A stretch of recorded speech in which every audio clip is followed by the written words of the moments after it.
Buenas noches a todos los que están viendo. Soy Grega Lee. Hoy tu sanaje Bi Cong Zhong Lai. Vamos a tratar un tema muy interesante, pero con poco estudio. Estamos muy contentos con poder organizar la mesa de hoy. Encuentro de tu sanaje Bi Cong Zhong Lai. Resistencia cultural. Teatro chino en las diásporas. El teatro chino no solo fue un lugar de entretenimiento donde se reunían los inmigrantes chinos, sino también un testigo de las diásporas chinas y sus actividades, tanto culturales como sociales, incluso políticas. El moderador de hoy es Gonzalo Paroy, miembro de Tusanaje e historiador por San Marcos, especializado en los temas de la inmigración china. Los invitados de hoy son Odalis Valladares, Lizeth Campos y José Stenberg. Bienvenidos，欢迎大家今天来参加我们的线上活动，希望大家能够喜欢我们的活动，并享受接下来的1个半小时。Gonzalo. Bien, ¿cómo está? Muchas gracias, Greca, por tu presentación.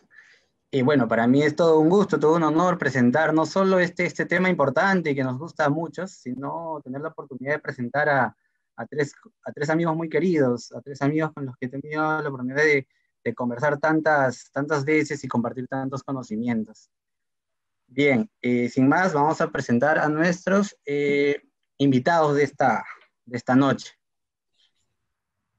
Bueno, en primer lugar, quiero presentar al doctor Josh Stenberg. Él es doctor en teatro chino por la Universidad de Nanjing, ha estudiado en Harvard College, en la University of British Columbia, y enseña literatura y teatro chino con enfoque transnacional en la Universidad de Sydney. Hace traducciones de teatro, poesía, novelas, de ficción del chino al castellano. Bienvenido, Josh, muchas gracias por estar con nosotros el día de hoy. Gracias. Nos acompaña también Odalis Valladares Chamorro. Ella es historia por la Universidad Nacional Mayor de San Marcos, maestra en historia y candidata a doctora por el Colegio de México, el Colmex. Ella desarrolló su tesis con el tema del teatro chino en Lima en el proceso de inserción y los inmigrantes chinos entre 1870 y 1930, que además fue la razón por la cual nos conocimos allá hace algunos años. Ella en la actualidad se desempeña como analista de temas electorales y además está elaborando, como ya se dijo, su tesis doctoral sobre el petróleo, la historia del petróleo en el Perú. ¿Cómo estás, Odalis? Mucho gusto saludarte. Hola, gracias por la invitación. Y finalmente, nuestra compañera de la casa, Lizeth Campos. Ella es bibliotecóloga por la Universidad Nacional Mayor de San Marcos, con estudios en la maestría de Gestión de la Información y el Conocimiento. Ella es miembro de Tusanaje y es experta, pues, en la elaboración de colecciones digitales de fuentes de información. Ella ha creado una página web muy bonita que se llama Rastros Teatrales, que es la que viene a presentarnos el día de hoy. ¿Cómo estás, Lizeth Campos? Mucho gusto, gracias por presentarte el día de hoy con nosotros. Hola Gonzalo, ¿qué tal? Gracias por la invitación. Bien, muchas gracias a todos ustedes. El tema que nos une hoy, como se habrán dado cuenta en las hojas de vida y en nuestro título, es pues el teatro chino que llegó junto a la diáspora, que trajo miles de inmigrantes chinos, también llegó pues cargando todo un bagaje cultural en sus espaldas. Yo quería empezar esta transmisión mostrándoles un documento que había prometido enseñarles a los amigos que me acompañan. Es un documento sacado de un protocolo notarial que me gustó mucho encontrarlo. Se trata pues del primer contrato con el que se inicia esta historia del teatro chino en el país. Es sobre el teatro de la antigua calle de Santa Clara, el primer teatro, como ya nos enseñaron en sus trabajos Odalis Valladares y Lizeth Campos. Y pues a mí me dio mucho gusto. Yo prometí entregarle cuanto tenga una mejor definición de la imagen a esta imagen a los amigos de Tusanaje para que lo presenten pues, tanto en la biblioteca como en la biblioteca digital que presenta Lizeth. Este documento muy completo podrán ver ahí abajo, no sé si lo pueden ver, abajo a la derecha, está la firma de él, que sería el primer empresario, ¿no? Firma como Agustín Lafo. Ustedes me ayudarán a definir qué dice exactamente en ese apellido. pero esa es la firma, ¿no? Y su amigo y traductor, ¿no? José Manuel Zagal es uno de los empresarios chinos bastante conocidos que lo ayudan en la traducción y lo presenta ante el notario público, ¿no? Entonces, yo quería iniciar este encuentro con este documento, en donde se da cuenta no solamente que llega una compañía cómica china, que es como dice en el texto, sino que además en ese documento da muestra de cómo este lugar que ocupan, era una antigua huerta, es totalmente transformado, ¿no? Para hacer pues ahí un teatro para poder hacer las representaciones chinas. No es una Con esto quiero decir que el teatro chino no es solamente marca un inicio o de un cambio o de una forma de ingreso de la cultura china, sino que también es una transformación a nivel local, a nivel urbano. Significó todo eso. Bien, vamos a iniciar con la presentación de el doctor Josh Sternberg, titulado América Latina en las redes del teatro chino transnacional. Josh. Sí, quiero compartir la pantalla, pero Claro. no me lo dejan acá porque... Perdón, ya, dale, discúlpame. Ok, ¿se ve la presentación ahora? Sí, está cargando. Okay. Perfecto. Sí, muchísimas gracias a Tusanaje para esta oportunidad. Para mí es un placer de conocer a los investigadores que hacen investigaciones sobre el teatro chino de Perú. Hace ya un tiempo que leo con mucho gusto sus trabajos. Y estoy aquí más que todo para aprender lo que se hace ahora en estas investigaciones, porque estoy muy interesado. También fui fascinado por el documento que Gonzalo acaba de mostrarnos, porque trabajé un poco, hace un poco tiempo, en documentos similares en Manila. Porque los documentos del ayudamiento de Manila están todavía en microform, ¿sí? Se pueden ver en Ateneo de Manila o en los archivos nacionales de Filipinas. Pero como hay poca gente en las Filipinas que se interesan por el teatro chino de allá, y porque hay poca gente que conoce el teatro filipino que todavía habla el español, entonces no hay mucha gente que aprovecha de estas materias.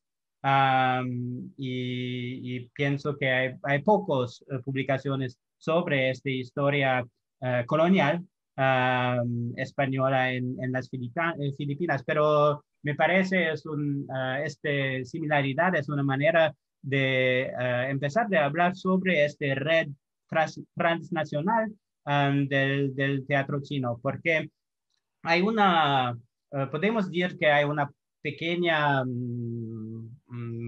hay un problema en la historia del teatro chino, y el problema es que todos miran, me parece que todos miran esta historia del punto de vista de su país o de su ciudad o de su cultura particular, y el resultado es que entendemos ahora mucho mejor lo que se pasa en Nueva York, lo que se pasa en La Habana, lo que se pasó en Manila o en Yakarta o en todos estos lugares, pero faltamos todavía una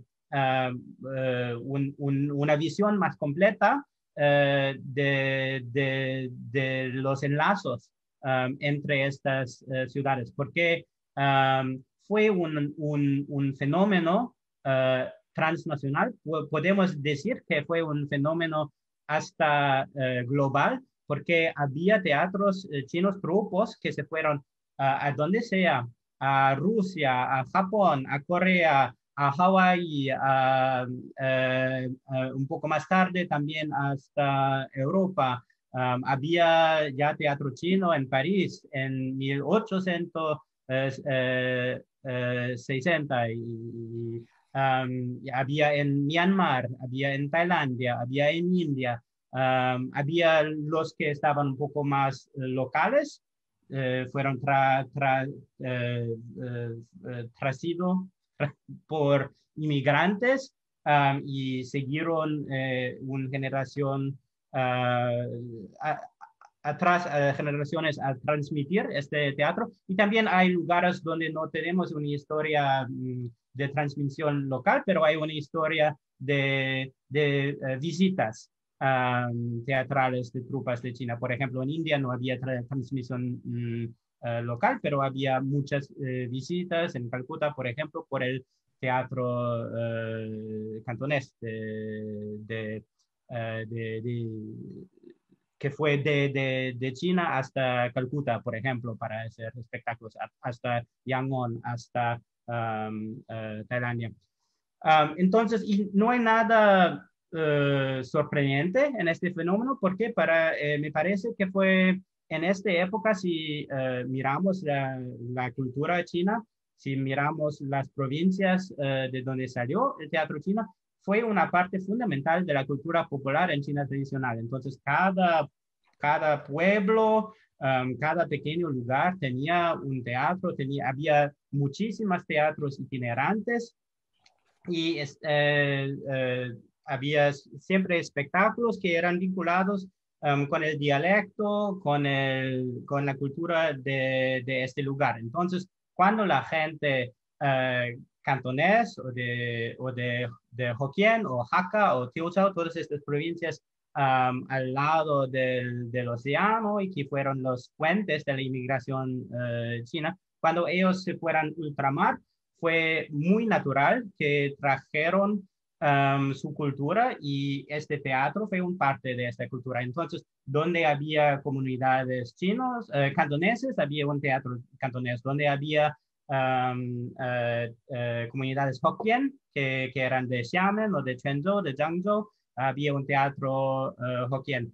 Y por lo que sé yo, me parece que casi la totalidad de lo que llega en América del Norte y América Latina, fue el teatro cantonés. Había también algunas marionetas cantonesas, pero porque son ellos el gran parte de la migración, entonces es muy natural que fue esta ópera que llegó en los Américas. Pero si miramos otros lugares, por ejemplo, Penang en Malasia, donde la gran mayoría de los chinos son de descendencia Hokkien, entonces es el teatro Hokkien que predomina allá. Si son lugares como Singkawang en Indonesia, donde donde el grupo predominante es Hakka, entonces fue el teatro Hakka que surgió. Pero casi en todas partes son estos grupos del sureste, del sureste, cantonés, Hakka, Hokkien, Teochew, Hokja, estas ciudades y culturas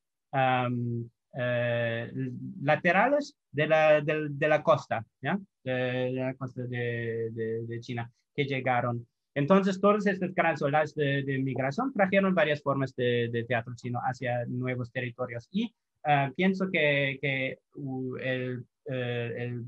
la próxima investigación, la próxima fase de nuestras investigaciones sería también de mejor enlazar todas estas culturas que conocemos de Perú, de Cuba, de Canadá, de los Estados Unidos, en una red un poco más global.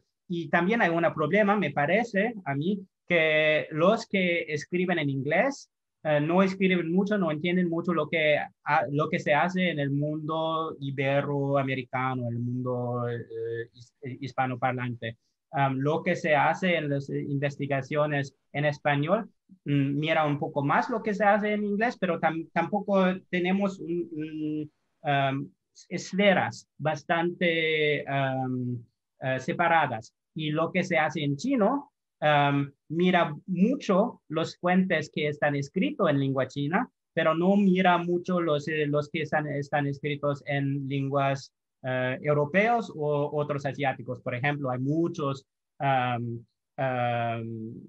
materiales que están escritos en malayo, pero hay muy pocos que leen, muy pocos investigadores de teatro chino que leen la lengua malaya. Entonces, todos hacen un poco su cosa local, su cosa nacional, y espero que además que ahora hay mucha más digitalización, como los proyectos de Liz, entonces podemos compartir y colaborar mejor sobre estas cuestiones que no son solo de un país, que son de una historia transpacífico hasta global. ¿Ya? Ok, entonces aquí vemos un poco la migración hacia el sudeste asiático. Es importante de entender que esta migración fue más temprano y más grande que desde lo que se hace a las Américas. Entonces, mucho mejor gente de descendencia china en Malasia, Indonesia, Tailandia, que lo que están en California o Cuba o Perú o Canadá. Y es más temprano. Entonces, hay varios olas de teatro que llegaron en estos lugares. Y también hay muchas manifestaciones de hibridizaje, ¿ya? Culturas mezcladas, mestizos, podemos decir. Por ejemplo, si se ve aquí en el derecho abajo, es un joven de Manila que no es de descendencia china, pero que trabaja en un grupo de teatro Hokkien que se llama Cauca en Manila. O si se ve aquí en la izquierda, estas marionetas de teatro que parecen Indonesia, se conocen este estilo, es más wayang, estilo de Indonesia, pero se ven que es el emperador China, es el emperador Tang, es Li Shiming. Entonces había varios géneros de teatro en el sudeste asiático que están muy mezcladas, que tienen partes de una cultura local, pero que están narraciones chinos o que usan materiales chinos, pero muchas veces también ya no son gente de descendencia china que hacen los marionetas o que juegan estos papeles. Entonces me parece que esta mistura, este mestizaje es más visible en el teatro chino del Asia del Sudoeste, porque había una ola de migración más temprano. Entonces ya hay gente allá que estaban de 200, 300 años y todo antes de la media transnacional global. Entonces había gente que no había en contacto con China para cientos de años. Entonces muy naturalmente se emergió una cultura muy mezclada, muy híbrido. Si hablamos de las Américas, aquí estas estrellas son varios lugares que fueron a un momento centros de teatro chino en las Américas. Yo estoy esperando que alguien hace la historia del teatro chino de México, porque hay varias fuentes que muestran que había teatro chino de México, pero ainda no he visto una investigación sobre si fue solo de visita o que había, pero había, por ejemplo, en Mexicali, sobre la frontera con California, en la Ciudad de México también había. Entonces todavía estamos esperando, pero casi en todas las grandes ciudades de los Estados Unidos y de Canadá, en momento cierto, había un teatro cantonés de pasaje o en algunos lugares bastante permanente. También estoy esperando una gran estudia sobre el teatro chino de Hawái, porque hay tantos descendientes chinos allá y había tanto contacto con los redes del teatro chino en Asia. En este tiempo tenemos varias publicaciones recientes que hacen una imagen mucho más completo del teatro chino en América del Norte. Entonces aquí hay tres publicaciones de los últimos años. que empiecen de mostrar un poco de manera más completa las redes, pero con un poco de, como un énfasis más que todo en el mundo inglés hablante, entonces Canadá, Estados Unidos. Quería hablar 2 minutos sobre el teatro chino de Cuba, porque podría decir que es el más estudiado de los teatros chinos iberoamericanos y es un poco el ejemplo hermano del teatro de Perú. Entonces, aquí las estrellas muestran todos los lugares donde tenemos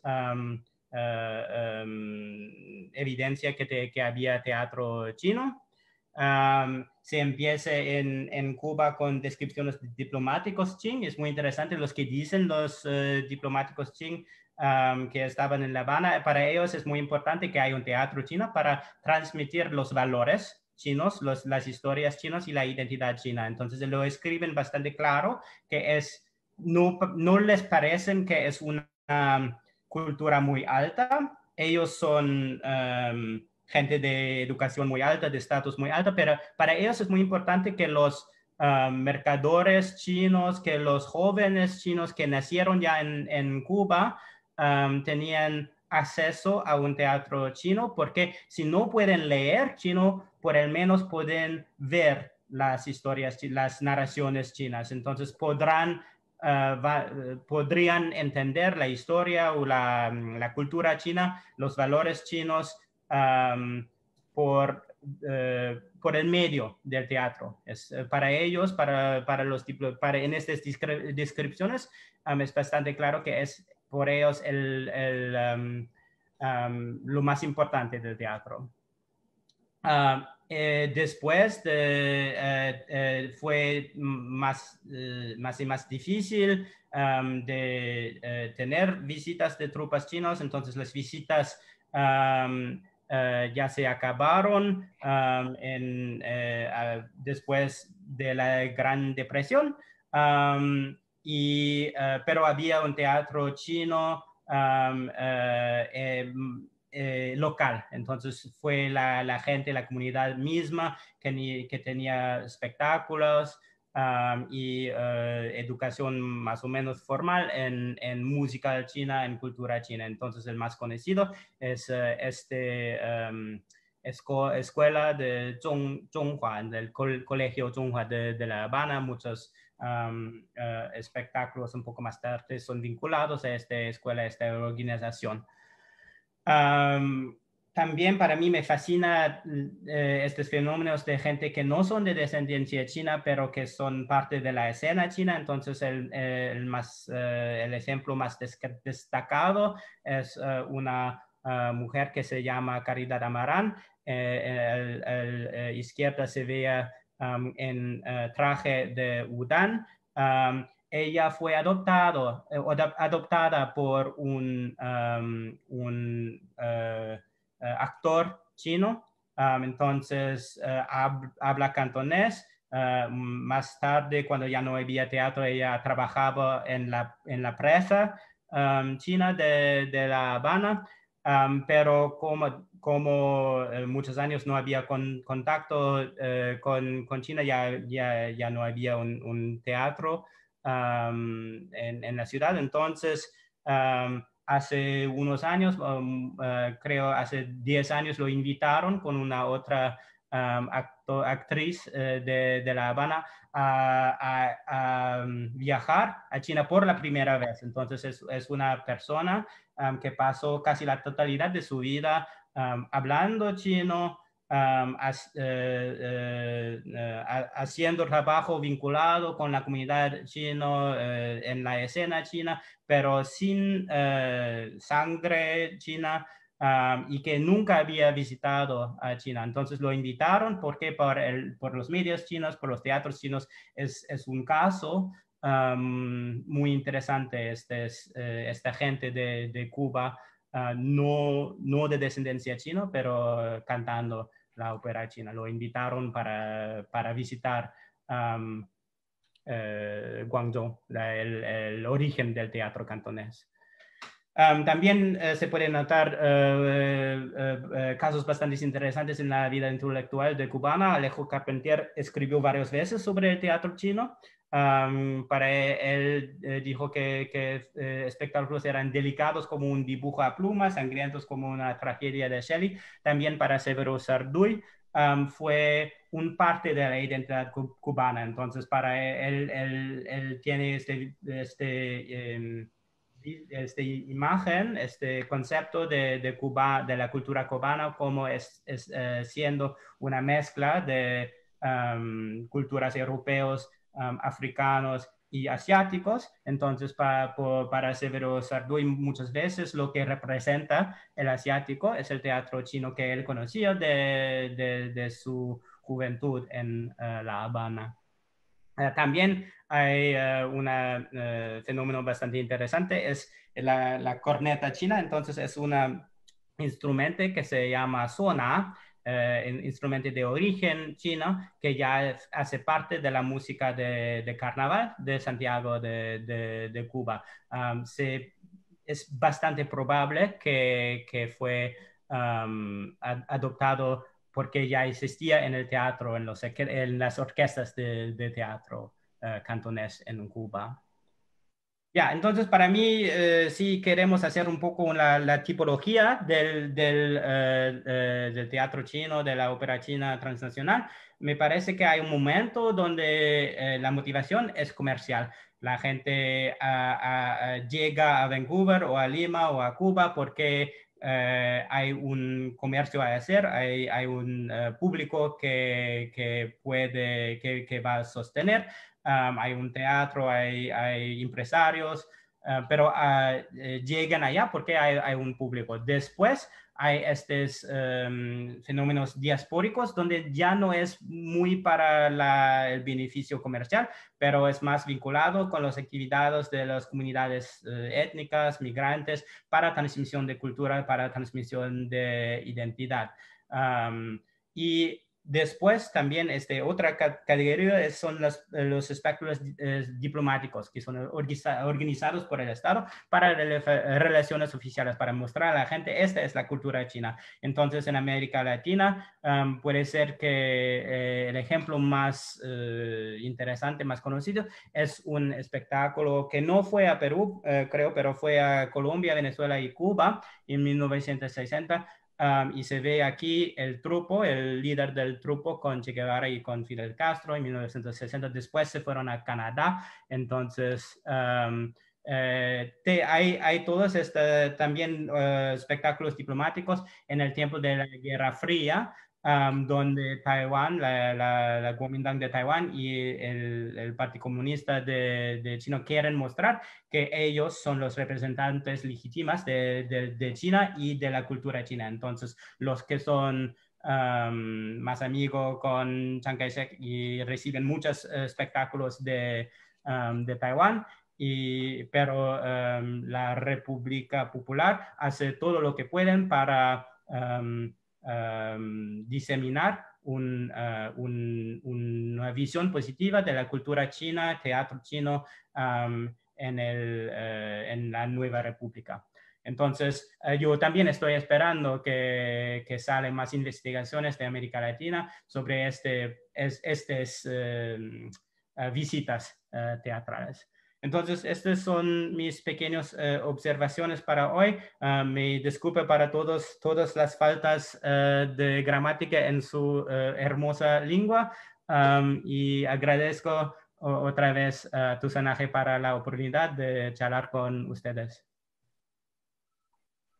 No, muchas gracias a ti, Josh. De verdad muy agradecidos con tu trabajo. Yo sé que tienes muchísimo más para brindar. Yo te agradezco por amplia imagen que nos has dado de la ópera china y la otra ópera cantonesa en particular, ¿no? Desde aquí les pasamos a nuestros amigos de México, yo sé que muchos de México nos ven, para que por favor nos pasen las publicaciones o en todo caso se animen a escribir, investigar sobre la presencia del teatro y la ópera china cantonesa en México, ¿no? Y sí, comparto tu preocupación de que tantas las investigaciones en lengua china como en lengua hispana, como en lengua inglesa, de verdad no dialogan como deberían. Y sí, pues lo genial que sería si todos unimos para hacer una compilación sobre estos temas, ¿no? Bien, yo me guardo mis demás comentarios y preguntas para la parte final. Ahora voy a dar pase a mi muy estimada amiga Odalis Valladares y su presentación que titula El Teatro Chino en Lima, en 1870 a 1930. Odalis. Gracias. Bueno, yo no tengo una presentación, un PPT, solo tengo unas imágenes que las voy a poner al final, ¿va? Entonces, bueno, ya estoy, ¿no? Bueno, antes de empezar con mi ponencia, mi presentación, quiero agradecer a Tusanaje y a Gonzalo por la invitación a participar en este espacio. Estoy muy contenta y es una buena oportunidad para retomar este tema que fue, como yo lo he mencionado en otras oportunidades, fue mi tema de licenciatura en Historia aquí en la Universidad de San Marcos. Y pues este tema nació en un seminario ya de los últimos años, en un seminario de tesis con la doctora Carlota Casalino, y fue pues quien me orientó para seguir avanzando en el desarrollo de esta investigación, y a través de ella pude contactarme con el doctor Humberto Rodríguez Pastor, a quien también le debo muchas de las fuentes que utilicé para el desarrollo de esta investigación, porque ya en una reunión con el doctor Rodríguez Pastor, él tiene un archivo en su casa y justo tenía muchas fuentes sobre el teatro chino y, bueno, tiene muchas fuentes en realidad sobre todo este proceso de los chinos, de esta historia, ¿no? de la presencia china en el Perú. Y fue el que también me orientó y me cedió muchas de sus fuentes, que son las que yo he utilizado en la tesis, ¿no? Entonces quería mencionar estos dos agradecimientos a ambos doctores, ¿no? De San Marcos. Bueno, empecé este trabajo de tesis en el marco de una materia en la carrera de Historia, y mi interpretación de este proceso también parte retomando las líneas de Josh que mencionó. Y yo inserto este trabajo, este proceso de cómo se desarrolla el teatro chino en Lima dentro de un marco más global que vienen a ser estos procesos migratorios y que son procesos globales, ¿no? Entonces el teatro chino en Lima se inserta dentro de esta dinámica que trae pues la migración, ¿no? Este desplazamiento transnacional de mano de obra china. En este caso estamos hablando para la segunda mitad del siglo XIX, de mano de obra culí. Los que llegan a Lima, bueno, en primer lugar llegan también a las haciendas, y luego pues se insertan aquí en Lima y van ubicándose alrededor de lo que viene a ser un mercado popular aquí en Lima, que es el mercado central. Entonces, es a partir de este proceso de inserción en la capital, ¿no? Y alrededor de este mercado, en el cual ellos van cobrando mayor presencia y van desarrollando pues diferentes prácticas culturales, ¿no? Que ya hay buena bibliografía, buenos trabajos. Aquí Gonzalo ha trabajado en el tema de las fondas, los comercios, que ha trabajado Milagros Locke. Entonces, como que faltaba trabajar esa inserción cultural a través del teatro, ¿no? Entonces existían algunas fuentes, algunas referencias, pero había este vacío que era necesario cubrir, ¿no? Que era así como las fondas, las asociaciones religiosas, los comercios, también los fumaderos de opio, también los médicos o boticarios chinos. Entonces faltaba cubrir este proceso que era pues el teatro, ¿no? Entonces, lo que yo empecé a buscar, pues, aparte de las fuentes periodísticas, más que todo, del doctor Rodríguez Pastor, fue trabajar un poco en el archivo. Y pues esta tesis en realidad, y es necesario mencionar, está elaborada en base más que todo a fuentes desde Lima, ¿no? No encontré, no he podido captar las voces de los chinos, ¿no? Propiamente, sino que están mediados por los periódicos, por las voces de los peruanos, ¿no? Entonces, las fuentes que utilicé son las notas periodísticas y en el archivo, en la sección espectáculos de la Municipalidad de Lima, pues están todas los legajos, ¿no? De las solicitudes para las licencias de los espectáculos, algunas inspecciones que se realizaban a estos teatros, y entonces pues van los inspectores, los médicos, los ingenieros peruanos a levantar informes sobre cómo eran esos teatros, cuáles eran las prácticas que se llevaban a cabo dentro de estos teatros, cómo eran las funciones. Entonces tienen este sesgo, ¿no? Se podría decir, ¿no? Entonces esto es necesario señalarlo, ¿no? Pese a esto, pues se pudo concretar una investigación y pues lo que podemos encontrar, lo que encontré en la investigación fue que en efecto hacia 1869 la prensa limeña empieza a publicar notas en los periódicos sobre la presencia de espectáculos chinos, ¿no?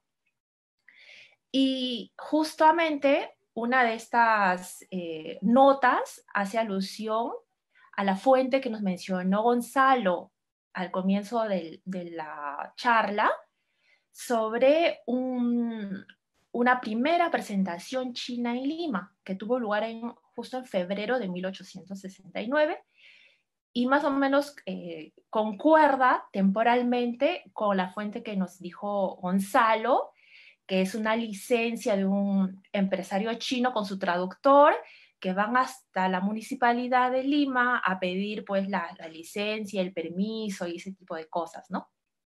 Entonces, para 1869, pues tenemos a los chinos que ya están en el barrio chino, rentando lugares, acondicionando espacios físicos para en ellos empezar a ofrecer estas obras chinas, ¿no? Yo, a través de la revisión de las fuentes, lo que pude encontrar es que existieron en Lima alrededor de 3 teatros chinos. El primer teatro es este famoso Teatro Delicias, ¿no? Al que hizo alusión también Gonzalo, que fue el primero en ofrecernos funciones chinas. Y pues de acuerdo a las presentaciones que fueron anunciadas en los periódicos, sabemos de que este primer teatro funcionó en una callecita que está pues en los alrededores del mismo barrio y empezó a funcionar en 1869. Hay notas para el 1870, pero como que se pierde en el tiempo hasta qué época exacta funcionó. Sin embargo, hacia 1874 tenemos noticias también a través del periódico y también a través de las licencias para espectáculos en la Municipalidad de Lima. Encontramos a otros empresarios chinos también gestionando licencias para las obras, en otro teatro que se llama el Teatro del Rastro de la Huaquilla, que es un espacio muy importante para la comunidad china, y pues se desarrolla hasta 1916 aproximadamente, ¿no? Sobrevivió a un incendio inclusive en 1912, ¿no? Y finalmente tenemos un tercer teatro, que es el famoso Teatro Odeón, ¿no? Y este teatro es muy, muy curiosa la historia, porque fue un teatro que también está en las inmediaciones del barrio chino, ¿no? Y ese teatro fue una empresa, ¿no? De un conocido personaje de la literatura limeña, peruana, Arnaldo Márquez.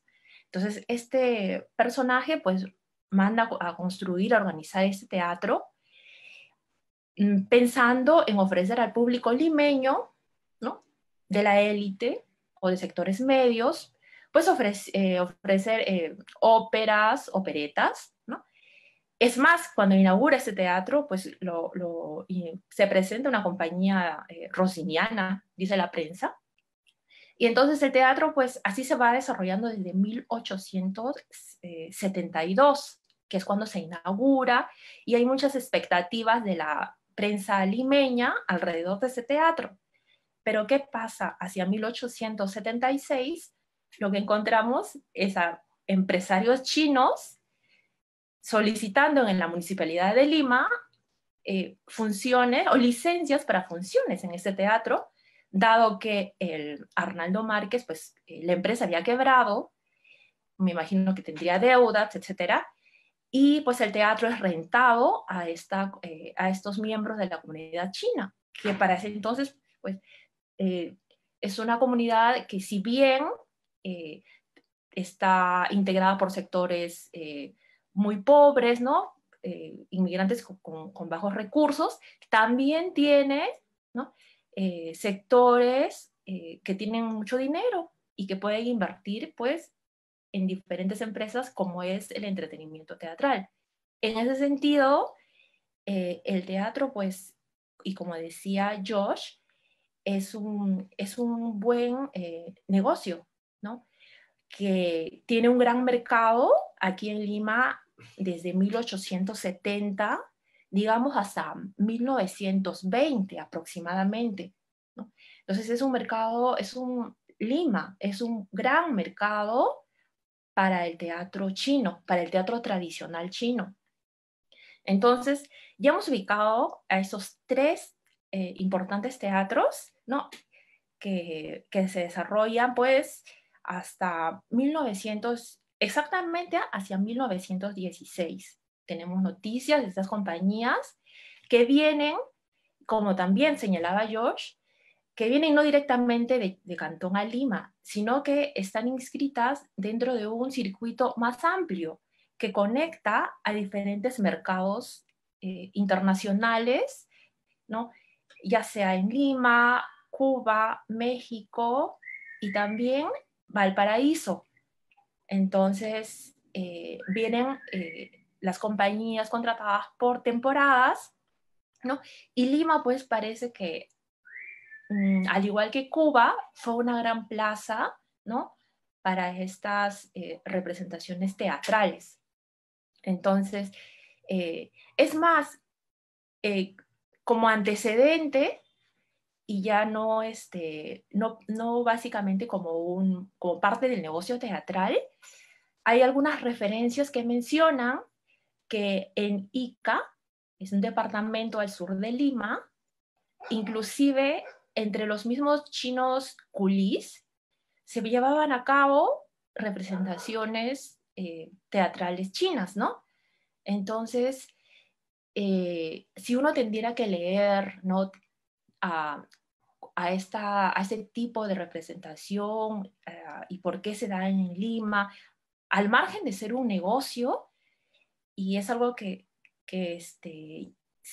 desarrollé en la tesis, está el hecho de que, en efecto, estos espacios teatrales y el mismo teatro, pues, fue un espacio de reforzamiento de esos vínculos, ¿no? De estos inmigrantes, pues, en esta primera etapa, ¿no? Estamos hablando hasta 1930, de estos chinos, estos inmigrantes, para socializar, ¿no? Para estrechar lazos. Y yo lo vinculé mucho con la función identitaria, ¿no? Que pude rescatar y pude desarrollar en investigación, ¿no? Y eso es lo que también pude asociar, ¿no? Ya como parte de una segunda etapa para la historia de la comunidad china en Lima, y que ya no tiene que ver tanto con el teatro tradicional chino, que yo pienso que tuvo una apogeo hasta 1930, sino una segunda etapa en la que el teatro chino como expresión pues va decayendo entre la comunidad, pues porque desaparecen estos espacios donde se llevaban a cabo las representaciones, y porque la comunidad china, lo que hemos podido revisar a través de las investigaciones y también la revisión de periódicos, es que la comunidad china en Lima logra crear nuevos teatros, ¿no? Y en estos teatros, pues lo que ya ofrece a la comunidad y también al público limeño ya no son estas expresiones teatrales tradicionales, sino son otro tipo de oferta de entretenimiento que tiene más que ver con el cinema, pues, con funciones de cine, etc. Y entonces ya la presencia del teatro tradicional en compañías que venían, ¿no? Con más popularidad en las últimas décadas del 19, ya no sé, pues la tendencia es hacia el declive, ¿no? A diferencia, por ejemplo, de Cuba, me llamó la atención la imagen que puso Josh, pues donde sí hay más continuidad, ¿no? Entonces, yo hasta donde pude ver es que hacia 1930 son las últimas referencias de teatro, de compañías teatrales tradicionales, ¿no? Y lo que encuentro después de 1930, pues ya son otros espacios teatrales de chinos, pero con funciones, con una oferta de espectáculos ya no vinculados con lo tradicional, sino más bien con diversiones propias de la élite limeña, se podría decir, ¿no? Y también la prensa limeña, pues, cambia ese discurso que había tenido hasta 1920, 1930, ese discurso tan crítico frente a los teatros tradicionales chinos, ¿no?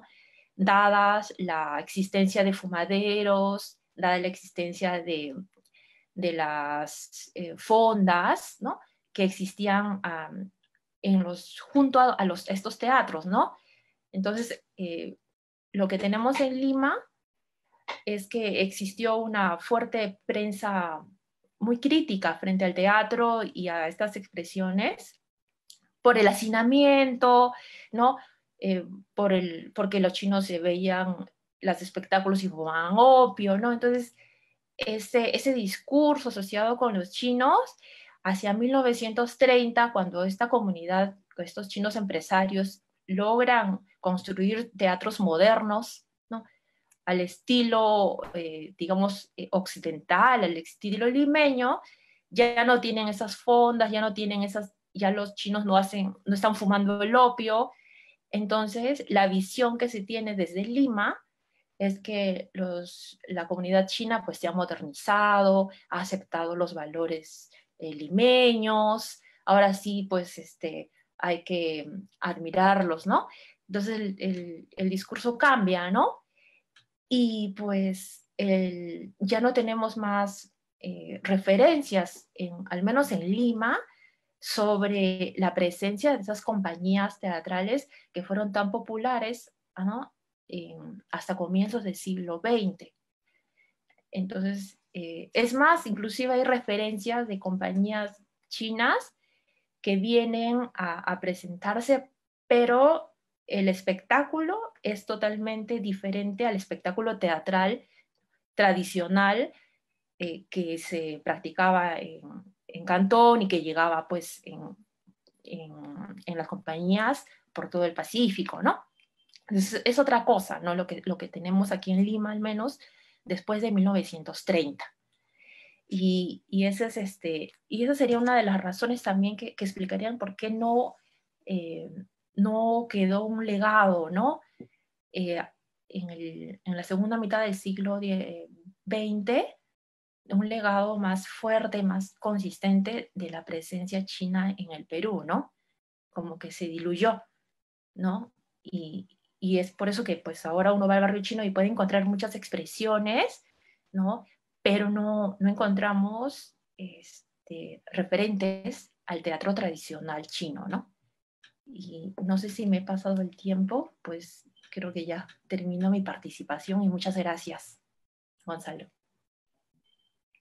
No, muchas gracias a ti, Odalis. Me has hecho recordar las lecturas que daba a tu tesis una y otra vez para, bueno, tanto para sacar datos como para sacar inspiración para mi propia tesis, ¿no?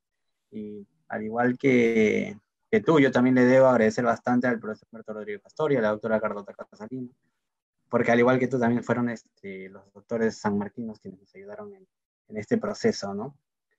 Bien, las preguntas las vamos a guardar para más adelante.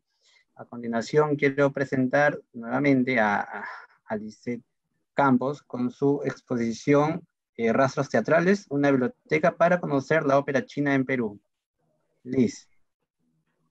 Buenas noches, Gonzalo. Gracias por la invitación, a ti y a tu Sanaje también por considerarme para esta reunión del día de hoy, ¿no? Y también agradecer a los ponentes, a Joseph Stenberg y a Odalis Valladares. A Odalis Valladares sobre todo porque su labor en la tesis que publicó sirvió para armar también esta biblioteca digital que voy a presentar el día de hoy.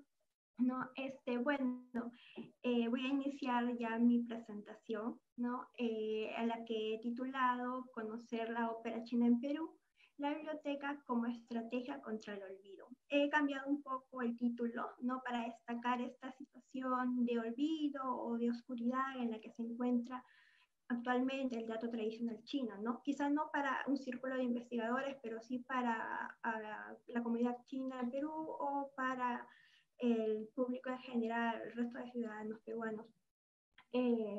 Bueno, primero quisiera compartir un pantallazo, o bueno, compartir una PPT, ¿no? Voy a compartir mi pantalla. A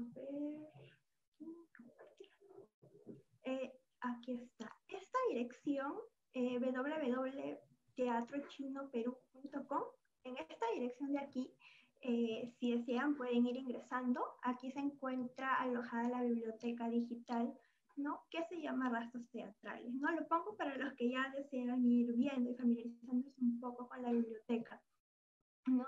Bueno, esta biblioteca se llama Rastros Teatrales, ¿no?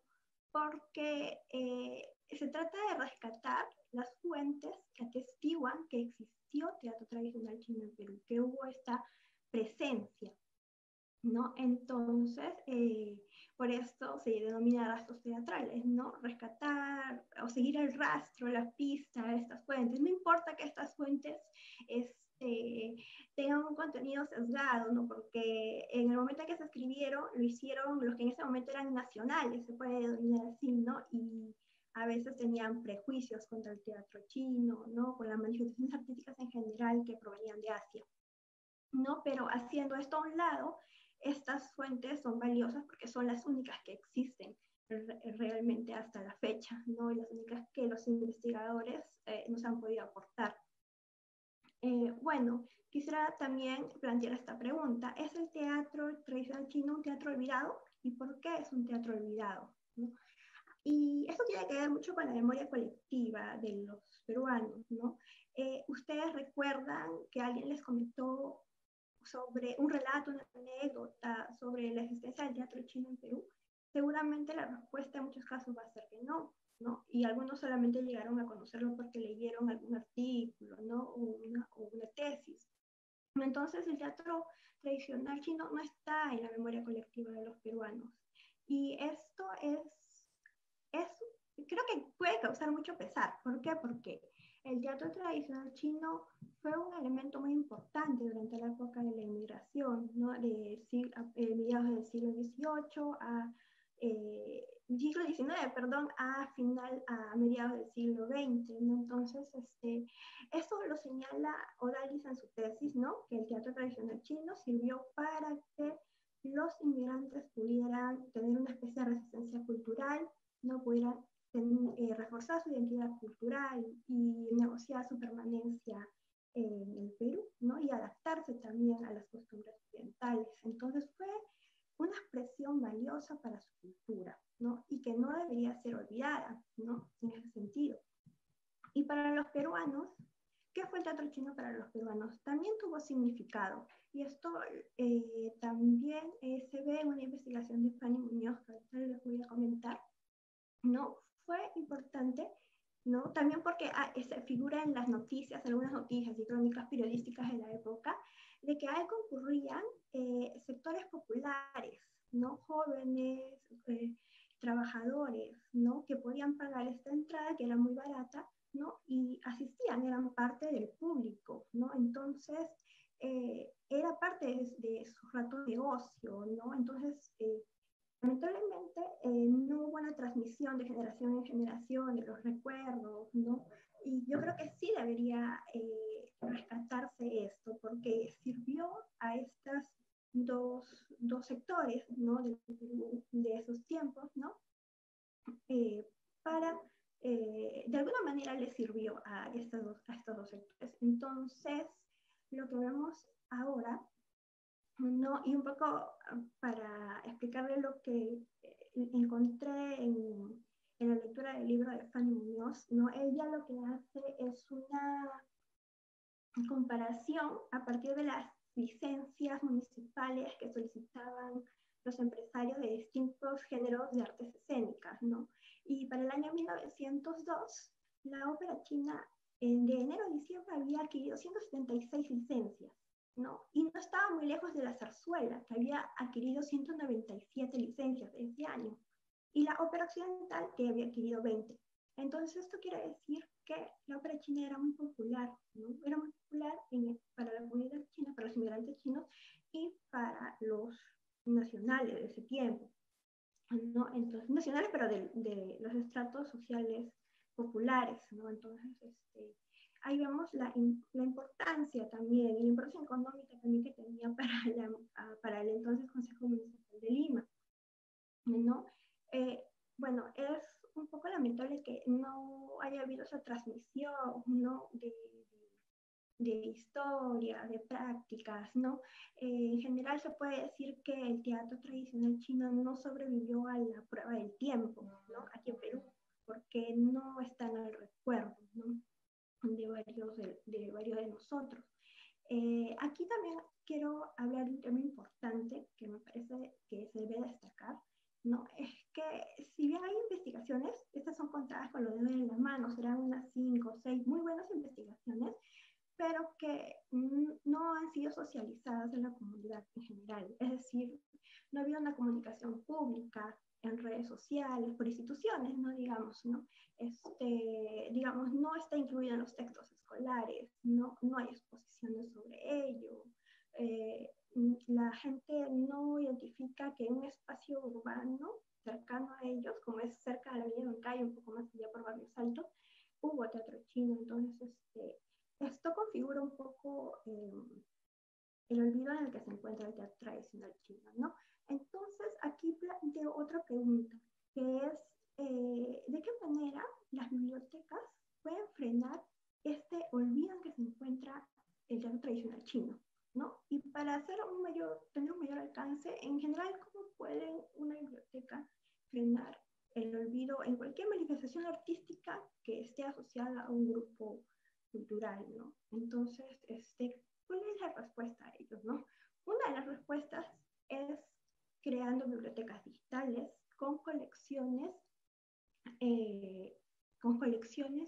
que destaquen la valía de estas manifestaciones artísticas. En el caso del teatro tradicional chino, son destacando las fuentes que se han encontrado hasta el momento, ¿no? Recopilándolas y dándole a las personas un acceso, ¿no? Un acceso que sea masivo a través de una plataforma especializada en gestión de colecciones, para que las personas puedan explorar, ¿no? En esta biblioteca digital a partir de diferentes opciones de búsqueda, ¿no? O filtros o índices, ¿no? Y puedan encontrar fácilmente el contenido.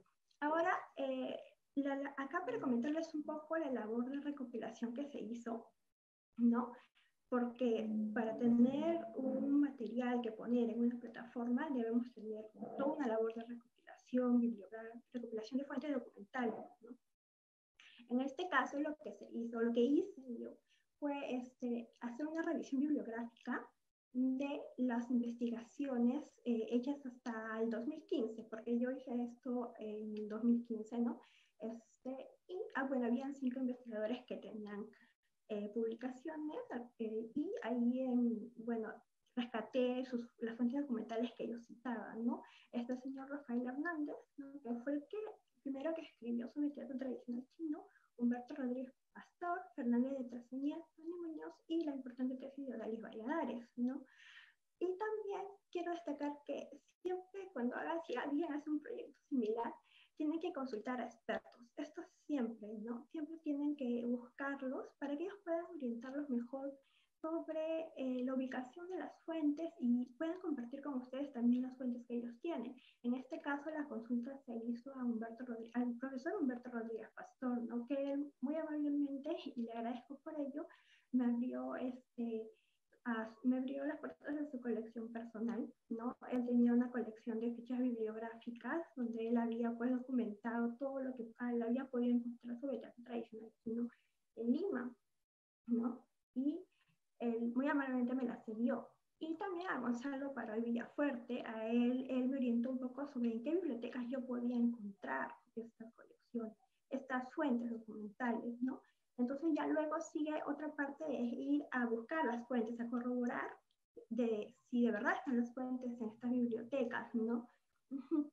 Y luego hacer las tomas fotográficas o usar los servicios de digitalización de que las bibliotecas ofrecen, ¿no? Luego es un trabajo de edición de las fuentes porque están en JPG, ¿no?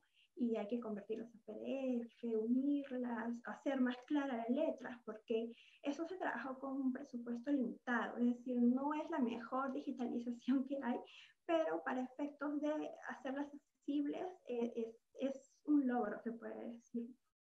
¿No? Estas fuentes fueron puestas en una plataforma que es especializada, como les digo, y la ventaja es que al estar en una plataforma digitalizada, al estar puesta ya en Internet, no solo los investigadores van a poder usarlas, sino también las personas que estén interesadas en conocer su historia, para el caso de la comunidad china o para las personas o para los otros usuarios en general que quieran, estén interesados, les guste explorar, ¿no? Que por ahí, de pasadita, como se dice, encuentren navegando en internet la biblioteca y entren, mire, existió esto en Perú. Entonces, en esto aporta, ¿no? Y bueno, sobre qué contenido se ha puesto aquí, les voy a poner algunos ejemplos, ¿no? Que van a poder encontrar en la biblioteca digital, que son unas fuentes destacadas, ¿no? Importantes para la historia del teatro tradicional chino. Las dos primeras, las de 1869, ¿no? La primera de ellas es la primera noticia, la que se puede decir que es la primera noticia que avisa que va a haber una función de teatro tradicional chino, ¿no? Esta es la que se refería a Odalis y Gonzalo, ¿no? Esta está aquí incluida, es del diario El Comercio, ¿no? Y ahí pues cuenta que el domingo en el Teatro Razo de Santa Clara, ¿no? Se va a dar una función, ¿no? La otra es muy interesante, la que está abajo en color celeste. Bueno, las he puesto en colores para poder hacerlo un poco más dinámico, ¿no? Y esta parte de color celeste es muy interesante porque aquí deja ver cómo los empresarios tenían que adaptarse a las costumbres peruanas. Y en esta ocasión era por la Semana Santa de Lima. Entonces, ellos cerraron su teatro ese día, no ofrecieron funciones, ¿no? Entonces, una fuente muy interesante. También está en el diario El Comercio, ¿no? La otra es de 1876, ¿no? Y es la fuente en donde Luis Otaiza, que era el representante de los empresarios Fu Elden y Tai Shan, empresarios de teatro tradicional chino, están gestionando las compras de licencias para que les dejaran representar sus espectáculos, ¿no? Eso fue en 1876. Y después tenemos la fuente de 1912, esta fuente da cuenta de un acontecimiento muy triste para el teatro, ¿no? Exactamente para el Teatro Rastro de la Huaquilla, que se incendió y como no hubo abastecimiento de agua, no se pudo salvar o detener el incendio. Entonces aquí da cuenta de por qué no se pudo detener el incendio, ¿no? Esta fuente es también muy importante para marcar ciertos años en la historia, en la periodización, se puede decir, del teatro tradicional chino.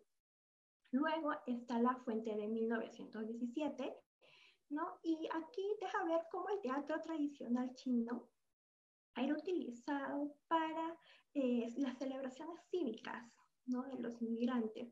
En este caso, la fuente se titula La fiesta del aniversario chino y fue publicada en Variedades en 1917, en octubre, ¿no? Y da cuenta de cómo festejaron el 10 de octubre, el Día de la República China, ¿no? Entonces, mandan a un reportero a fotografiar la escena, ¿no? Y lo publican en Variedades, ¿no? Es muy interesante también esta fuente, y esto también lo pueden encontrar en la biblioteca, ¿no? 1920 hay otra fuente, y esta es muy importante que hay que leer esta fuente porque aquí nos da un poco, nos cuenta sobre cómo fue un poco la evolución del teatro chino, pero obviamente desde la perspectiva del cronista, ¿no? Del periodista que está escribiendo, ¿no? Que por ahí va a tener sesgo siempre, pero al menos nos da ciertos marcos referenciales de cómo se desarrolló el teatro tradicional chino.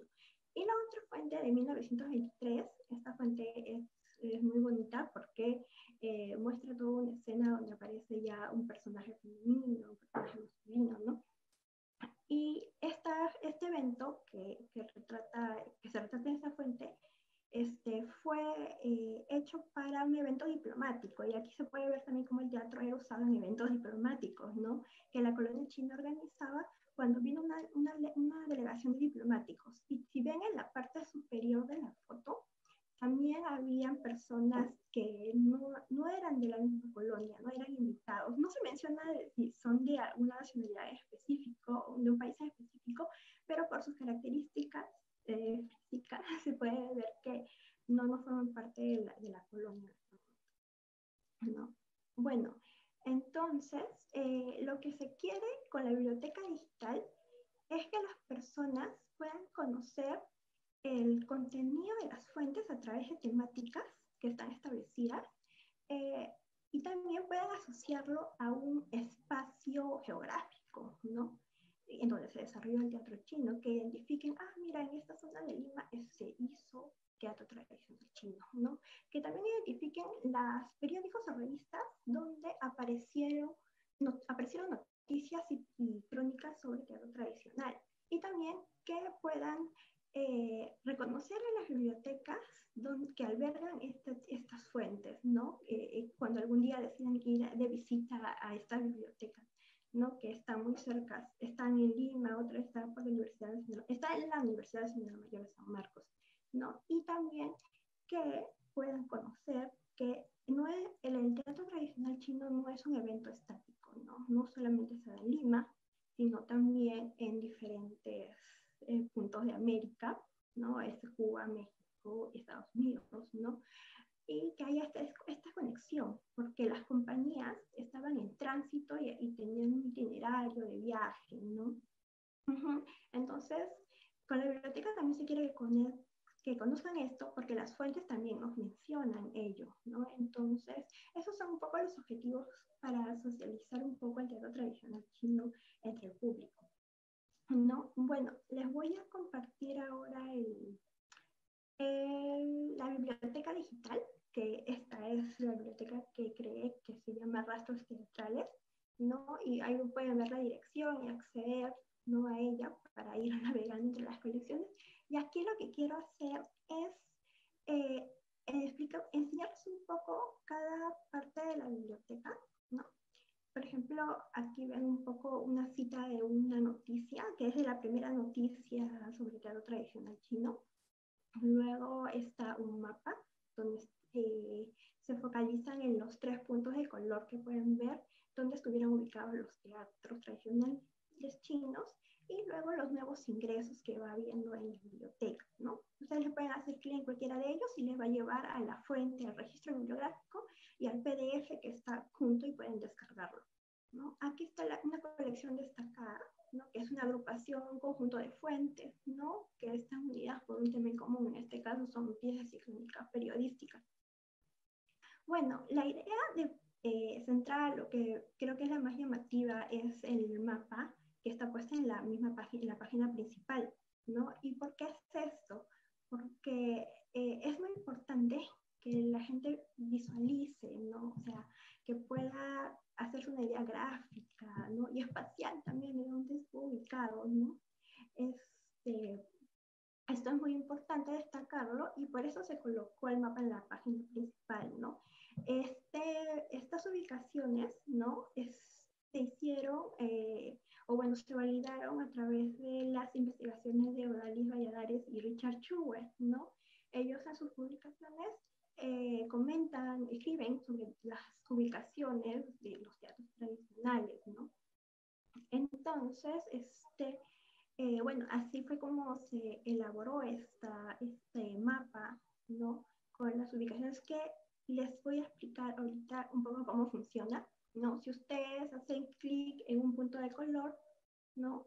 Se les abre un conjunto de punteros, ¿no? Cada puntero es una fuente, un documento, ¿no? Si hacen clic en uno de ellos, van a poder ver el documento asociado a ese lugar, ¿no? En este documento se hace mención al teatro, ¿no? Que estuvo ubicado en este lugar, que es el Teatro del Rastro de Santa Clara y estuvo en el Jirón Huánuco, ¿no? Si tú haces un clic y abres la fuente, ¿no?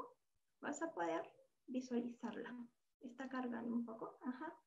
Y vas a ver el registro, los datos bibliográficos, ¿no? Y abajo está el PDF de la fuente, ¿no? Ahí pueden leerlo en línea o pueden descargarlo también, ¿no? Ajá. Va y lo descargan, lo abren y bueno, lo descargan por ahí, está la opción de descargar, ¿no? Y lo tienen con ustedes ya. Bueno, esto es un poco la funcionalidad del mapa, ¿no? Aquí en este punto estuvo ubicado el Teatro del Rastro de Santa Clara, en el Jirón Huánuco. Aquí en este otro punto estuvo ubicado el Teatro del Rastro de la Huaquilla, más tarde el Teatro del Rastro, ¿cómo era el teatro del Rastro de la Carpa? Le decían así, lo conocían así en la crónica porque después que se incendia el teatro, ¿no? Los empresarios alquilan una carpa o compran una carpa a un circo, ¿no? Y como en las bancas del Teatro Politeama, ¿no? Arman su teatro, un teatro provisional, ¿no? Y luego aquí estuvo también ubicado el Teatro Delicias, ¿no? Que fue fundado por Federico Ton en 1920, ¿no? Y tiene todas estas fuentes, ¿no? Ustedes saben, cualquiera de estas fuentes le va a referir que aquí se dieron representaciones. Ajá. Y luego está el Teatro Odeón, ¿no? El Teatro Odeón, que está en una zona muy conocida por todos, está en la calle Capón, ¿no? La calle Capón, el barrio Capón, el barrio chino, ¿no? Y aquí está el arco chino. Por aquí estuvo el teatro tradicional chino. Obviamente, estas ubicaciones son referenciales, ¿no? Es decir, no va a ser necesariamente que estuvo ahí, quizá puede estar más aquí, pero esta es la zona y lo que se quiere es que se grafique el lugar, ¿no? El lugar, ¿no? Que pueda quedar en la mente de las personas donde estaba. Y como les decía, está cerquita de la avenida Bancay, ¿no? Bueno, entras, ¿no? Y te vas un cuadras más abajo y puedes hacer tu propio recorrido turístico, ¿no? O sea, con un grupo de personas que estén interesadas, van y conocen los sitios donde se dieron representaciones teatrales chinas, ¿no? Luego les quiero presentar también las diferentes opciones de exploración de la biblioteca, ¿no?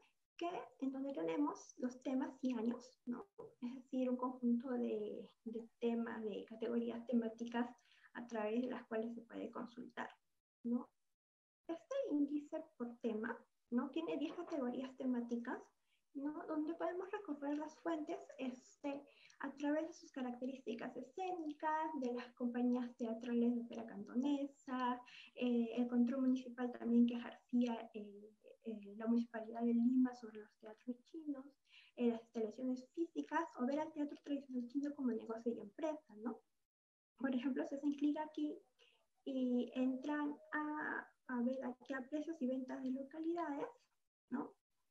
Les va a dirigir a las fuentes que contienen información sobre precios, ¿no? Cuánto estaba una entrada para ver una función de ópera china, ¿no? Y si ven aquí en características y elementos de las obras teatrales, que hace referencia a sus características escénicas, ¿no? Van a poder ver las fuentes que contienen argumentos de las obras teatrales. Hacen un clic y van a encontrar todas las fuentes, que son pocas en realidad, son 7, ¿no? Que contienen algún marco argumental, algún bosquejo, porque tampoco son muy detallados, ¿no? Pero sí te cuentan la historia en algunos casos.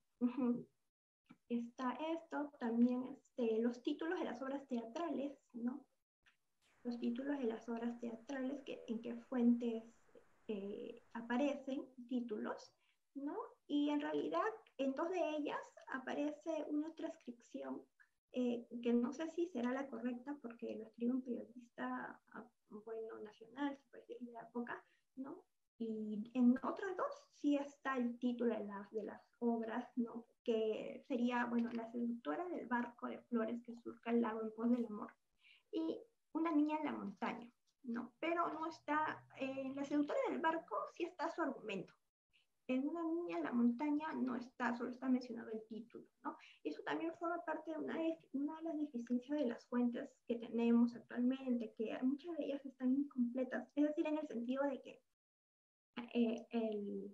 a la persona que escribió, el periodista, no le interesó rescatar más allá de datos someros, no le permitió rescatar obras de teatro, perdón, no le permitió rescatar títulos completos, ¿no? O nombres de personajes, nombres de actores o actrices.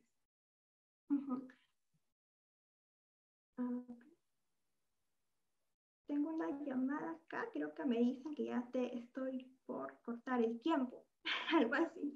Entonces, a ver, ¿qué vamos a hacer? Bueno, y también tenemos aquí un índice para la prensa peruana, en donde aparecieron los periódicos y revistas donde aparecieron las noticias o crónicas sobre el teatro tradicional chino, ¿no? Ya para terminar, ¿no? Para terminar, a ver, voy a volver a la PPT un poco porque quería mostrarles una cosita. A ver aquí. Ajá. Aquí, próximamente vamos a incluir nuevos ingresos, ¿no? Dos fuentes nuevas, ¿no? Fuentes nuevas que nos cuentan sobre la continuidad de la ópera china ya a 1948, ¿no? Estas son fuentes que aparecen en el Diario Oriental, ¿no? De 1948, y ya marca la diferencia de estas fuentes. ¿Por qué? Porque antes las fuentes nos referían a compañías que eran traídas de China o de Estados Unidos. Pero estas fuentes nos refieren a compañías de artistas aficionados que se formaban en Perú, ¿no? Ajá. Y bueno, eran socios de alguna sociedad, como la sociedad Power Kiak, ¿no? Eran miembros de esta sociedad que formaban sus asociaciones de artistas aficionados. Entonces, estas nuevas fuentes van a ser próximamente incorporadas a la biblioteca. Bueno, espero que la exposición les haya causado interés y más ganas de investigar, de leer las fuentes y visitar la biblioteca digital. Muchas gracias por escucharme y buenas noches a todos. No, gracias a ti, Lizeth, por tu trabajo. Bueno, yo ya te lo había dicho de manera personal, pero ahora lo hago público, ¿no? Si más personas como tú, ¿no? Bibliotecólogos, archiveros y todos los encargados de la conservación y difusión del conocimiento hicieran estas titánicas labores, los historiadores seríamos felices, ¿no? Enormemente felices. Así que yo te agradezco. Yo te agradezco a nombre de todos, de toda la comunidad de historiadores e investigadores sobre el asunto. Bien, me van a tener que permitir pasarles algunas preguntas de las personas que nos están viendo. Les diré que hay muchos comentarios y preguntas. Espero tener la oportunidad de leerlas y comentarlas a todos, ¿no? Tenemos saludos de Rafael Joyuen, Julio Chiang, ¿qué tal? Mucho gusto, gracias por estar. Silvia Mont, Lucas Min. A ver, vamos a pasar algunas preguntas. Bueno, hace justamente un momento Liz nos hablaba de algunos nombres de teatros conocidos, así que esta pregunta se la paso a Odalis. Odalis, te pregunta Luis Paliza, ¿qué obras se presentaron en el teatro chino? Si hay alguna obra de teatro chino conocida o alguna que sea trascendente, y por ahí me acordaba de la parte de Lito Chu, ¿puede ser? Perfecto. Gracias por la pregunta. Sí, bueno, lo que tengo es, en base a los periódicos, en efecto es una obra que se llamaba Lito Chu. Lito Chu. Sí, fue presentada en 1925. Ahorita estoy justo buscándole en la tesis para dar la... Lee Dong-chu, en 1925. Y bueno, fue presentada como el hijo de la concubina. No sé si la traducción corresponde, pero el cronista que la registró le puso el hijo de la concubina. Cito, obra de intensa vibración dramática, cierro comillas, y se presentó el 1 de julio en el Teatro Municipal a cargo de una compañía teatral argentina. Es la referencia que tenemos a esta obra. Y más atrás, retrocediendo un poco, tenemos dos obras o tres obras más que se presentaron sí en el Teatro de la Huaquilla y se llamaban son las que hizo referencia.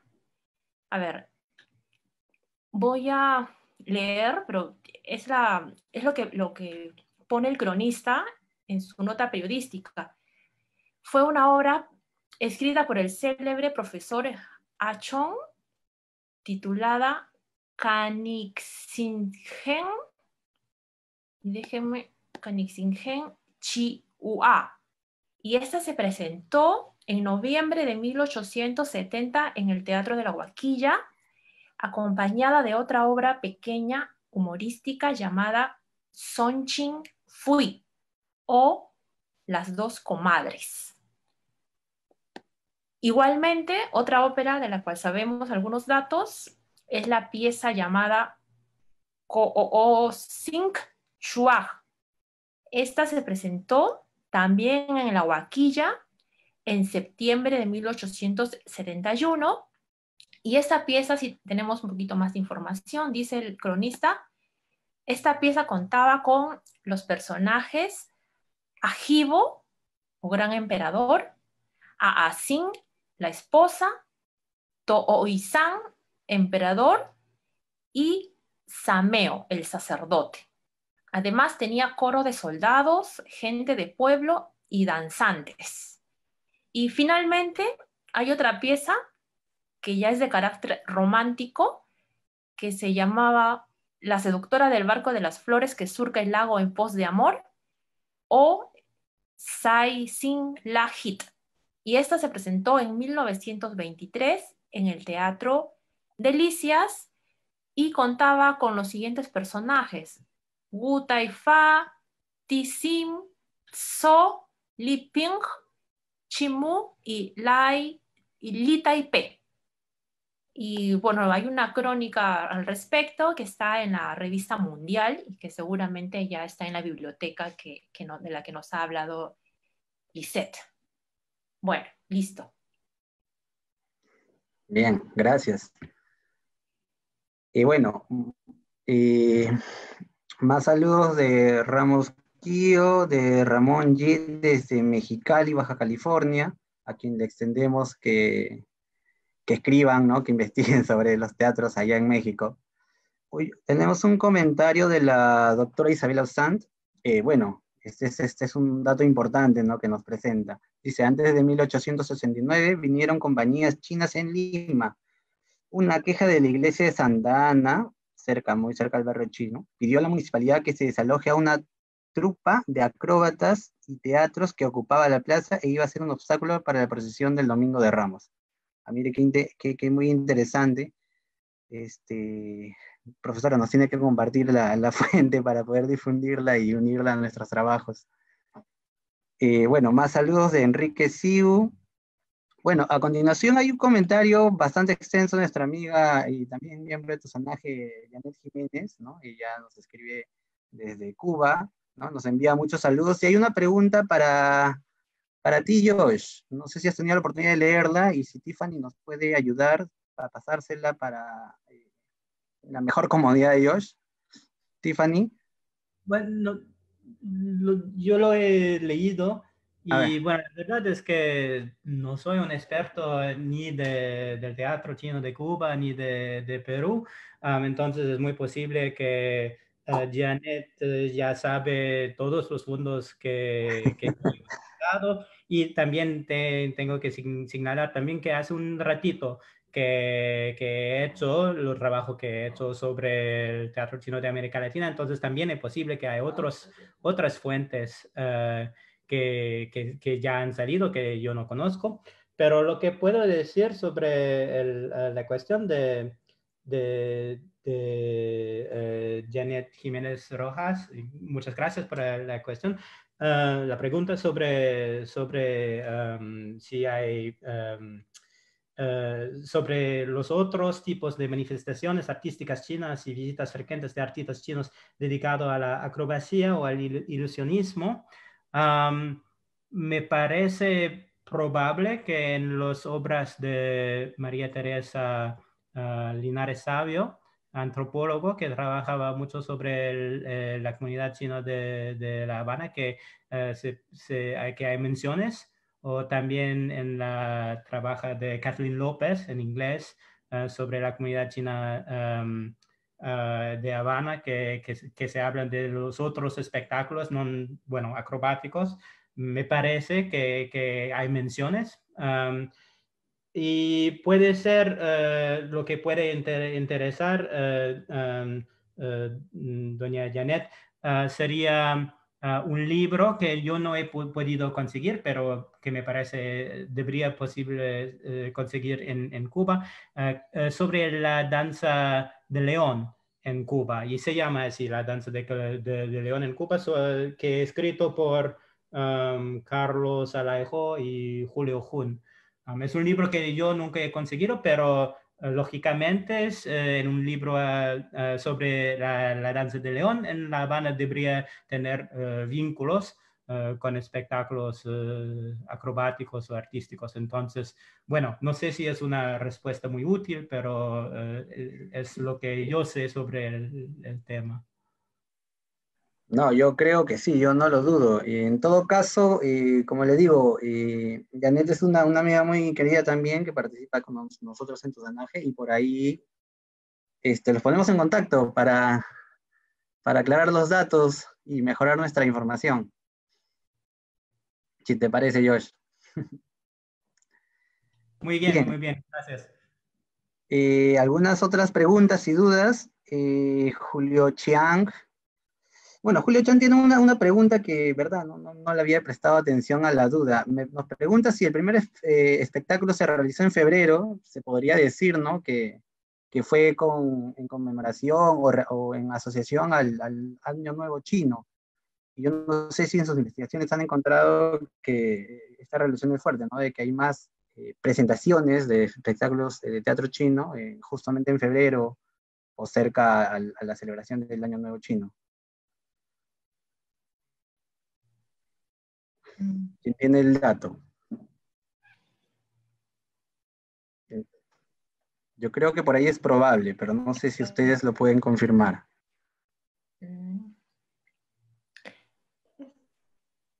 Pues yo solo me quedo con la referencia de febrero, que fue a lo mejor podríamos investigar cuándo fue que, en 1869, cuándo fue en efecto, la festividad del Año Nuevo Lunar, ¿no? Claro. Y que hay alguna relación más cercana. Y también si yo veo todos los otros hábitos de lugares donde hay espectáculos chinos, no es solamente el primer día del nuevo año. Entonces, si es el 25 de enero, es muy posible también de tener otros espectáculos el día 15 del nuevo año, porque es el Festival de las Lanternas, y que también en muchos lugares para los Hokkien, para los cantoneses, es también un gran festival de teatro. Entonces, es bastante probable, es una,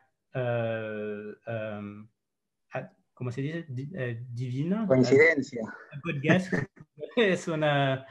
es bastante probable que algo que se pasa en enero o febrero es vinculado con la temporada del nuevo año.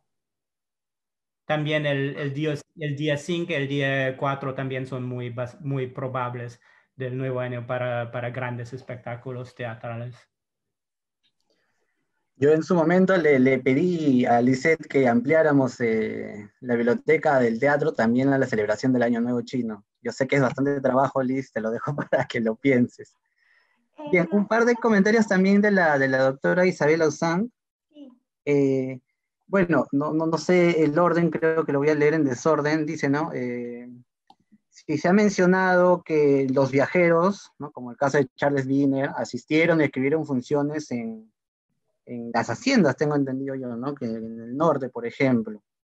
Y sí, creo que por ahí, Odalis, tú tenías el dato de que efectivamente en las haciendas, según descripciones de Wiener, se realizaron representaciones teatrales más o menos improvisadas ahí en las haciendas.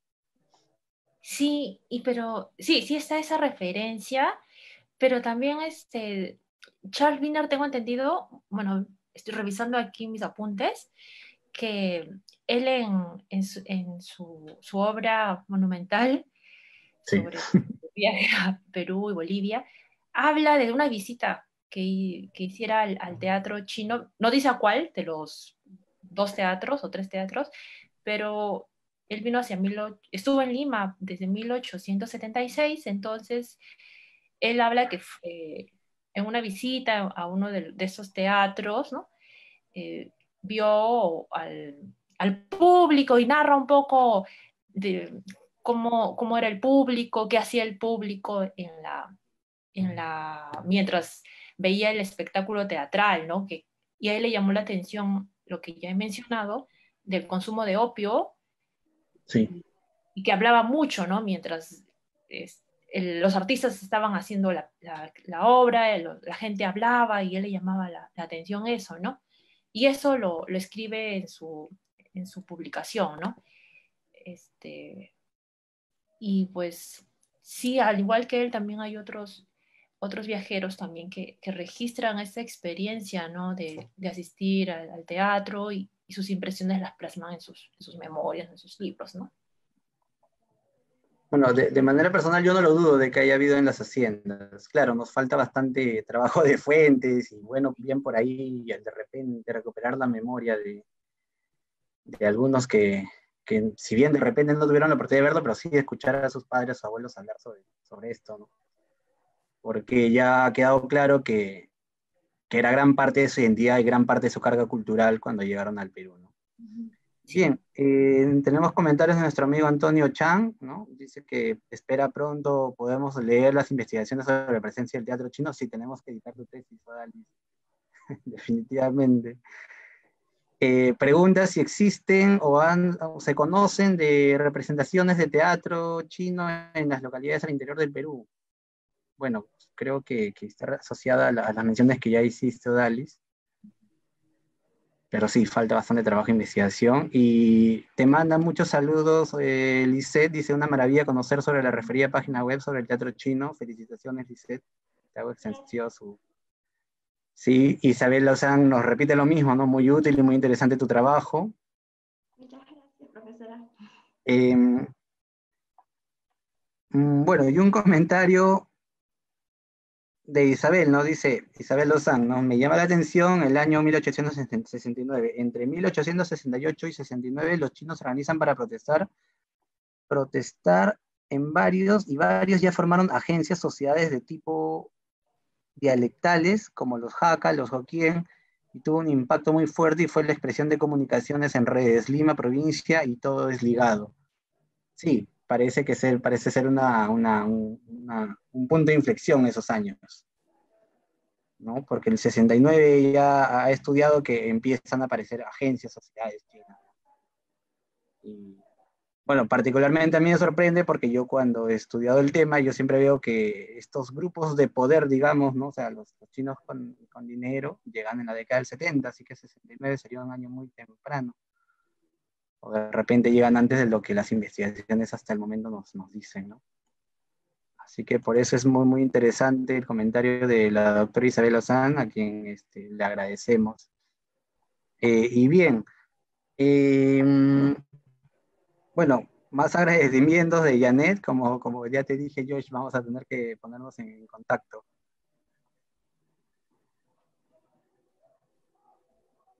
Bien. Yo espero que vamos a Ya, poder sí, desenvolver proyectos juntos entre los proyectos peruanos, cubanos, canadienses, estadounidenses para mejor compartir sus trabajos entre todos estos países de la red tradicional. no, definitivamente. Así como el teatro cantonés es transnacional, la investigación también debería ser así, transnacional. Y debería haber mayor difusión y poderse compartir más estas investigaciones, ¿no? Eh, Bien, ya ha pasado bastante rato, siempre el tiempo nos apura un poco y nos limita. Yo había separado algunas preguntas, pero yo tengo el honor de conocerlos y de poder pasarles mis preguntas de manera personal. Así que bueno, una vez más, a nombre de Tusanaje, yo les agradezco su presencia, les agradezco por compartir su conocimiento con nosotros y prestarnos un poco de su tiempo.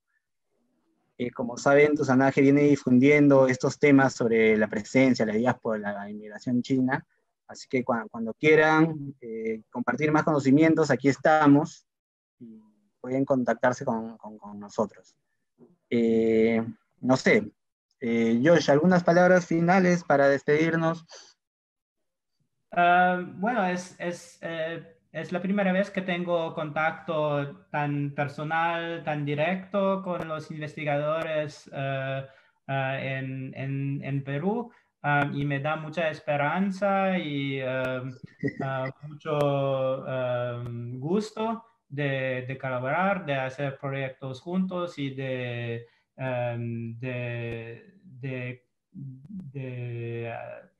desarrollar nuestro conocimiento de esta historia. Estoy tan contento de ver todo lo que hace en Perú sobre estos temas y voy a leer con mucho interés lo que ustedes escriben y las actividades de Tusanaje en varios aspectos de la cultura Tucson.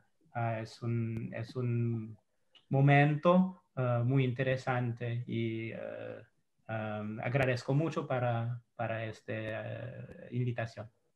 No, gracias a ti, Josh, con mucho gusto. Odalis, muchas gracias por tu presentación. Yo insisto en que ese libro hay que editarlo porque, como tú bien has dicho, hay libros sobre los comerciantes, hay libros sobre el trabajo en las haciendas, nos falta la inserción cultural. Y realmente desde que tú hiciste esa tesis, muy poco se ha vuelto a tratar. Yo por ahí, gracias a ti y tu investigación, yo estoy encontrando algunas cositas, pero no, todavía lejos de ser un trabajo terminado. ¿Algunas palabras para despedirnos? Pues más que todo agradecer esta oportunidad nuevamente, porque como ya lo he mencionado, hace casi una década que no he vuelto sobre el tema y pues creo que es necesario ahora más que nunca retomar este espacio, ¿no? Y sí, me interesa mucho volver y pensar en una difusión a más grande alcance a través de la publicación de esta tesis, ¿no? Gracias nuevamente. Gracias. Finalmente, Lisette, muchas gracias una vez más por tu trabajo. A nombre de todos los investigadores, agradecemos esa labor que es realmente titánica. Sí, sí, Gonzalo, muchas gracias por tus palabras y muchas gracias a tu Sanaje también por brindarnos este espacio donde todos podemos aprender y conocer más sobre el teatro tradicional chino, ¿no? Agradezco mucho la invitación. Ujú. Y bueno, a todos, buenas noches, gracias por escuchar mi exposición. Bien, buenas noches con todos. Muchas gracias por su presencia. Hasta luego.